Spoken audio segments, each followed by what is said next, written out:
Bom, boa tarde a todos. Eu sou Leandro Sardim, arquiteto de segurança da informação na Trellix. E hoje a gente vai bater um papo aqui com dois grandes amigos conhecidos, o Silvio Hayashi, da Votorantim Cimentos, e o Gustavo Sartori, que está no PagSeguro. Vocês querem se apresentar, Gustavo, primeiro? Bom, pessoal, prazer estar aqui, poder dividir o palco com os colegas, né? A gente compartilhar um pouquinho aí do que a gente vem vivenciando na carreira ao longo do tempo. Gustavo Sartori, atualmente, né, estou aí na cadeira de gerente geral de segurança da informação no PagSeguro. Atuei em diversos setores, saúde, oil e gas, logística, varejo, financeiro, minha terceira passagem, um setor que gosto muito. Espero poder colaborar aí com o painel. Obrigado, Sartori. Agora é o Silvio.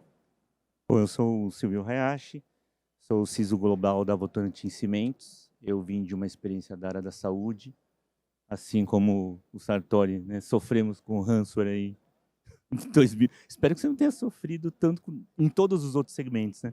Antes da área da saúde, eu estive no Banco Itaú por 9 anos, quase 10 anos. Antes disso, consultoria e tal, a gente vai dividir aqui com vocês algumas experiências. E pior que eu estava junto com vocês nesses sofrimentos, isso que é interessante.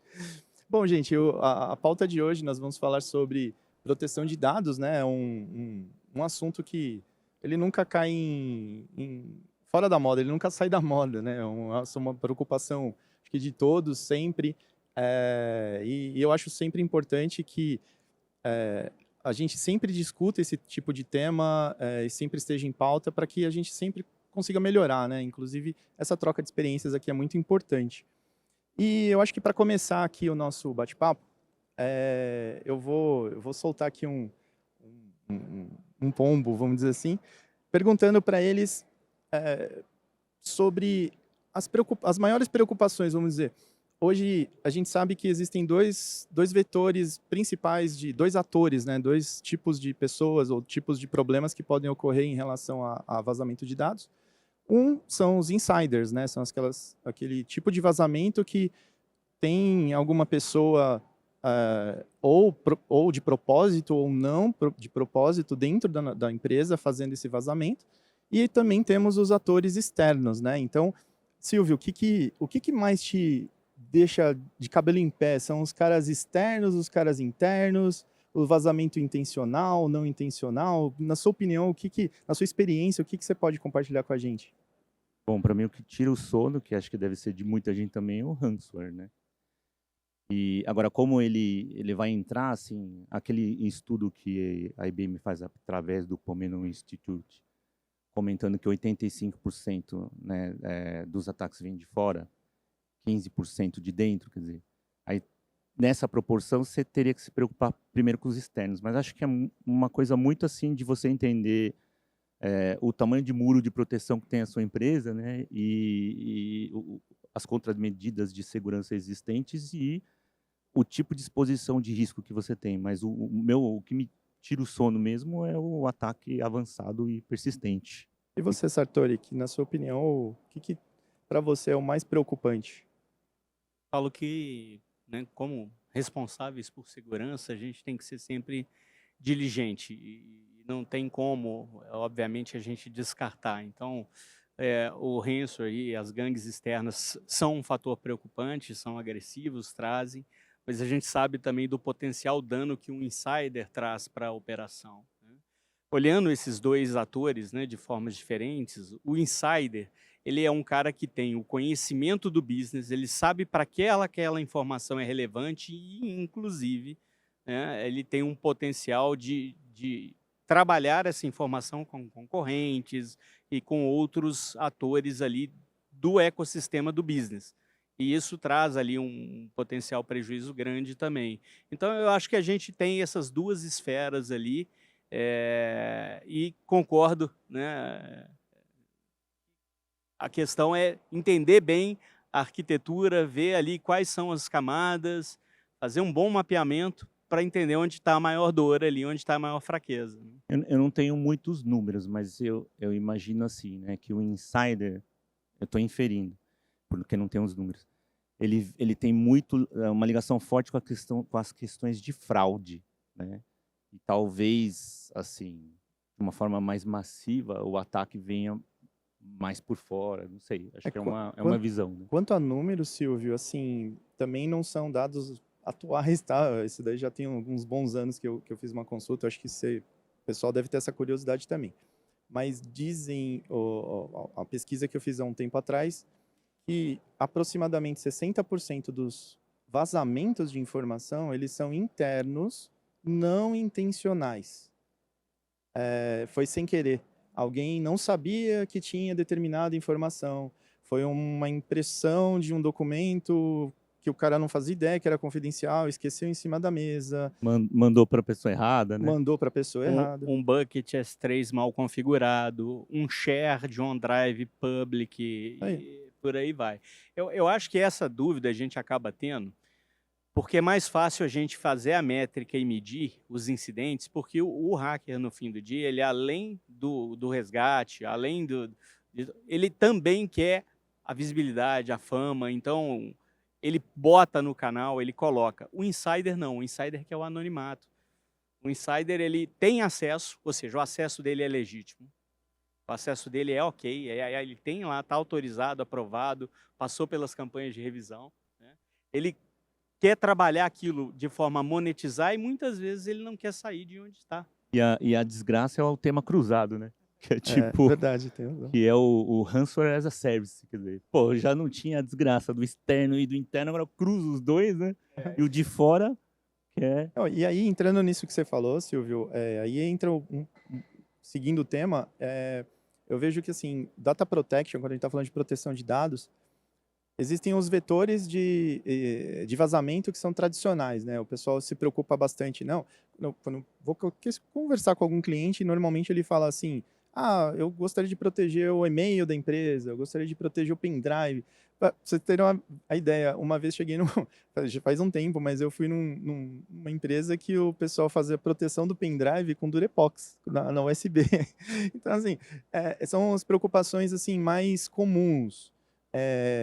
Agora, data protection a gente sabe que não é só isso, não é só ficar olhando o e-mail, não é só ficar olhando o chat, bloqueia o WhatsApp, não bloqueia o WhatsApp, não acho que o caminho também seja esse. A gente também tem, na matéria, né, data protection, se preocupar um pouco com criptografia, um roubo de um dado que esteja em algum notebook, num HD externo, a perda desse dispositivo. Isso é uma realidade no dia a dia de vocês? Vocês já lidaram com esse tipo de questão, de situação? Como que vocês veem isso que eu estou dizendo, de além dos vetores tradicionais de vazamento? Silvio, você pode falar um pouquinho? Então, eu penso que a questão de proteção de dados até tem uma relação direta e forte, né, com o LGPD. Acho que esteve até talvez mais forte antes do que tem estado hoje, pelo menos tenho sentido isso, por conta de saber como que o governo iria multar, orientar, né? Mas eu acho que é interessante que, às vezes, muitos CIOs ou CEOs não se deram conta ainda que não é só a questão de ficar com receio de ser multado até o limite de 50 milhões por evento, mas também a questão de quanto pode custar uma paralisação, né? Aí, para não falar números assim, os meus números, né, os números que, para falar de uma forma geral, assim, de pesquisa, de estudos, cada evento de vazamento de dados ter lá a ordem de 4,5 milhões de dólares ou 9 milhões de dólares por evento, mas aí você vê informação pública falando, por exemplo, que o ataque da Atento, se não me engano, foi de 41 milhões de dólares o evento. Então, acho que tem que imaginar assim que todo esse valor, né, qual que é uma grande parte desse valor tem relação com lucros cessantes. Do estudo lá da Pomeno Institute, cerca de 38% do que se gasta num ataque vem de lucros cessantes. Quer dizer, essa dimensão, eu acho que ela contrasta um pouco com a preocupação da proteção de dados voltada a atender uma obrigação legal. E, especificamente, sobre a questão de perder equipamento e tal, eu acho que tem empresas que têm, assim, sejam mais visadas ou têm conteúdos muito mais sensíveis dentro, né, de um notebook ou de um disco rígido ali. Mas hoje essa jornada, né, de proteger, de criptografar, é uma jornada que as soluções, para não falar o nome, para não atrapalhar, né, tem melhorado muito. Não sei qual que é a visão do Sartori, assim, hoje está mais fácil de implementar. No passado a gente ralava mais para colocar criptografia em disco, né? Eu acho assim, do ponto de vista de tecnologia, a gente avançou bastante. A gente tem tecnologia para proteção de vários canais, a gente tem aí maior conhecimento, maior know-how, mas eu ainda entendo, na minha opinião, que o grande desafio na proteção de dados é, de fato, saber o que precisa ser protegido. Eu ainda vejo muitos projetos cross, implementação Tem muita full. confusão de joias da coroa com as chaves do reino. Exatamente. Muitas vezes isso acaba fazendo com que a gente crie aí um programa extenso, quase que sem fim, complexo, com uma linguagem muitas vezes extremamente técnica, o que dificulta o entendimento, né, do pessoal de negócio, que é quem conhece de fato a joia da coroa. Ou seja, a minha visão, né, hoje, Gustavo, se você for partir para um projeto de implantação de proteção de dados, primeiro é trazer a consciência para as áreas de negócio que o dado é o maior bem que ele tem. E ele precisa estar onboarding com a gente nessa Eu visão, até falei que né? não ia falar de marca, mas assim, né? Eu não sei se você pensou a mesma coisa, mas tipo assim, pô, a fórmula da Coca-Cola é a joia da É a coroa, joia né? da Isso coroa. aí. Em muitos segmentos, assim, os executivos acabam não comentando sobre isso e falam assim, não, tudo é importante. Ou você vai para um desenho de um plano de continuidade de negócio, o cara fala assim, não, quero recuperar tudo em 1 hora. Mas você vai pagar, né, para Não, fazer e o tudo e todo engraçado esse de investimento? tudo isso que eu vejo, o Sartori falou uma palavra interessante, né? Programa. Que quando maioria, não diria a maioria, mas grande parte do pessoal que entrou na onda da LGPD são empresas que se sentiram obrigadas, mas nunca tiveram uma real preocupação quanto a isso. Então, a implementação do programa de proteção de dados é meio que genérico na cabeça das pessoas, dos gestores, vamos dizer assim, gestores não de segurança, né? O gestor de negócio, né? E ele entende que precisa ser aplicado para tudo, mas vamos pensar que você primeiro precisa saber, eu acho que o Sartori também falou sobre isso, primeiro precisa saber qual é o dado que precisa ser protegido, a joia da coroa, que a gente está falando aqui, e onde ele está e quem tem acesso. Então, eu costumo falar sobre esse programa que ele é formado por pessoas, processos e plataforma, né, e sistemas. E eu vejo que a maior preocupação de todo mundo sempre é na ferramenta, para mim que seria o último, né, depois que você desenha um processo, mas e aí, como que é essa relação de vocês com o board das empresas para fazê-los entender que, meu, peraí, antes, vamos dar um passo atrás, antes de sair comprando alguma coisa, vamos dar um passo atrás e tentar entender o que eu preciso proteger, quem tem acesso, por aí vai. Como que vocês lidam com isso? Eu acho que naquela ânsia de responder uma obrigação legal, todo mundo ficou com essa dúvida forte. A gente está até comentando aqui, antes de começar o painel, que antes da pandemia, né, falando, agora a gente está se encontrando aqui, um evento presencial, antes da pandemia, comentando sobre, estava o tema ainda mais forte sobre a LGPD, em cima de, até me perdi aqui o fio, você tinha comentado Sobre... É que eu ia traçar uma linha de raciocínio, escapou aqui, ajuda assim, aqui, Sartori. a provocação do Sardinha foi no sentido assim, de como que a gente faz para fazer o engajamento ali da companhia, Isso. do board, Desculpa. uma vez que Isso. tecnologia, né, a gente entende que a tecnologia é importante, somos profissionais de tecnologia, viemos da tecnologia, a grande maioria, mesmo que não tenham uma formação acadêmica, mas Aí. somos desse contexto. Como que a gente traz, como que a gente engaja pelos pilares de pessoas e processos ali.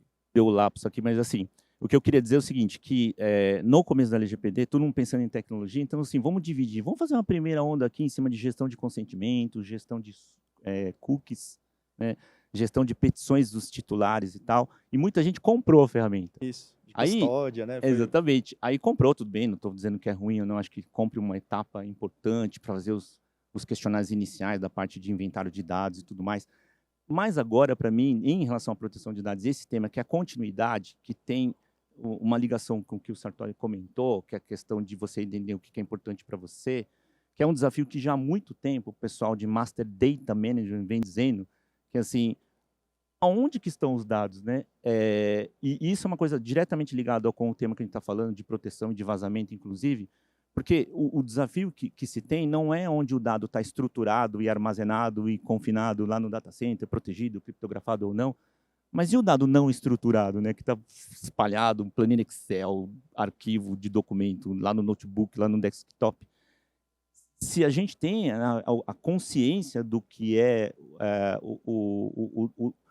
a fonte, né, o single source of truth, lá, a fonte da informação efetiva, e o que de fato é valor, e isso classificado de um jeito maduro e consistente, que nortearia uma implementação de Master Data Management, né, de uma maneira de Data Lake. Inclusive, teve muita gente que investiu em Data Lake, ou seja, tecnologia na frente do que você, de fato, vai tirar o resultado dela. E muito projeto de Data Lake acabou parando no meio do caminho porque não tem essa visão de valor, né? De valor, de importância, de criticidade, porque não dá para ter o mesmo nível de proteção para tudo, né? Inclusive os projetos de DLP também, eu vi alguns fracassarem por questões de falsos positivos, por questão de um excesso de incidentes, quando era impossível ser analisados aqueles, sei lá, 20, 30 mil incidentes por dia, porque você estava olhando tudo de todos sem muita criticidade, sem muito critério, né, para você escolher qual era a informação. E até sobre isso, eu acho que tem outra coisa que faltou aí, né, nesse início, foi que todos se preocuparam com LGPD. E LGPD é totalmente diferente de cibersegurança. Quando você olha a proteção de dados com a ótica de cybersecurity, você cobre a LGPD. Quando você olha a proteção de dados pela ótica de LGPD, você não cobre tudo. Então, entrando nesse tema, Sartori, tipo, qual é a relação que você faz de cybersecurity com proteção de dados, assim, olhando como um todo, como correlação dos dados, aí eu estou já falando em resposta a incidentes, não só incidentes de vazamento, mas incidentes de segurança. Você acha que é importante você pegar e entender os logs do resto das soluções de segurança e fazer uma correlação relacionada aos vazamentos de dados? Como que você vê um negócio desse? O cenário, né, de tecnologia, de arquitetura das companhias é cada vez mais complexo, né, com ambientes híbridos, ambientes multi-cloud, com informações estruturadas e repositórios não estruturados de dados, e isso traz uma dificuldade muito grande. A tecnologia acaba buscando ali trazer ferramentas e soluções, e muitas vezes a gente peca até pelo excesso, a gente quer as melhores soluções para tudo, e você acaba tendo uma operação extremamente complexa, com consoles descentralizadas, onde você tem um esforço gigante de fazer a análise e cruzar as informações para, de fato, descartar se aquilo é um falso positivo ou se aquilo é um incidente real, né? Então, eu acho que a gente precisa ter um cuidado e uma atenção ao olhar para a nossa arquitetura, olhar para os desafios ali, tentar buscar sinergias e soluções que consigam trazer mais simplicidade para a operação, para ter objetividade. Óbvio que isso é muito bonito da gente dizer e falar, mas a prática é difícil, porque tem um investimento feito, muitas vezes as soluções foram compradas de formas separadas, né? E aí a estratégia tem que ser diferente. Nesse cenário você tem que ter uma estratégia de conseguir uma solução que consiga ler essas várias fontes de informação e cruzar isso para, de fato, pegar daqueles milhares de alertas e trazer em criticidade, em severidade, aqueles que são mais relevantes para você aprofundar. Muito bom. E para você, Silvio, o que o Sartori disse sobre essa correlação e os investimentos já feitos, eu acho que isso é realmente importante, porque fica muito fácil para a gente fazer uma arquitetura falando assim, ó, cara, joga tudo que você construiu fora, tudo que você investiu. Você acha que se a gente conseguir algum dia na nossa jornada aí, ter uma equipe onde a gente consiga realmente olhar os logs, olhar todos os, não só de data protection, mas como um todo, seria uma utopia, ou você acha que isso é algo que é alcançável, que a gente consegue chegar a fazer, a entregar? Não, eu acho que a gente atingiu, assim, no geral, um nível de maturidade que nos permite dizer assim, tem tecnologia para se proteger, né, de muitas frentes, mas eu imagino que como a situação poderia evoluir, é a gente mesmo que trata de tecnologia interagindo com o negócio para poder extrair deles através de perguntas que a gente talvez possa fazer de um jeito que eles consigam entender, né, o que a gente está querendo, para que as respostas possam nortear o caminho que a gente vai trilhar, né, com a instrumentação que já existe. Porque se a gente se desconectar e pensar no que a gente, né, como especialista, imagina que pode acontecer, talvez você esteja protegendo algo que não seja tão relevante, O né? carvão e não o diamante, né? Exatamente. Boa. Essa Foi boa, analogia eu não Ricardo. tinha ouvido ainda, essa foi top. E assim, quando a gente tá fazendo vamos lá, planejar a jornada, a gente aceitou um desafio para implementar um programa de proteção de dados. A gente falou sobre várias coisas aqui que são desafios, problemas e tal, mas qual seria, por onde vocês começariam? Sartori, qual é o lugar que você fala assim, meu, a primeira coisa que eu faria quando recebesse essa incumbência aí, eu iria direto aqui, esse é o primeiro passo, o segundo passo, e depois lá no último, que você faria? Engajamento e conscientização. Mas aí, Ter as pessoas engajadas antes de discutir a solução é o melhor cenário. você está falando do board ou geral? Todos os níveis. Mesmo as pessoas que vão atuar na área de tecnologia, na implementação, precisam entender a relevância daquilo. Eu tô vendo ele falar, desculpa, eu tô lembrando daquela imagem que é o cara de armadura, assim, tudo protegido, e aí tem o clique do usuário, aí tem a flecha bem no... Então, o que acontece, né, no fim das contas, né? Todos somos seres humanos e todos nós temos o nosso papel dentro das empresas, da companhia, mas como seres humanos somos também consumidores de várias outras marcas. E o que a gente quer no final das contas? Confiança, transparência. Então, quando você traz para o board e para a companhia, o que hoje é o bem mais importante para a Coca-Cola? É a informação, é a fórmula. Depois da informação e da fórmula, qual que é o próximo bem mais importante da Coca-Cola? Sua imagem, a credibilidade, a sua marca. Então, esses são dois pilares que estão diretamente ligados à proteção de dados, à privacidade.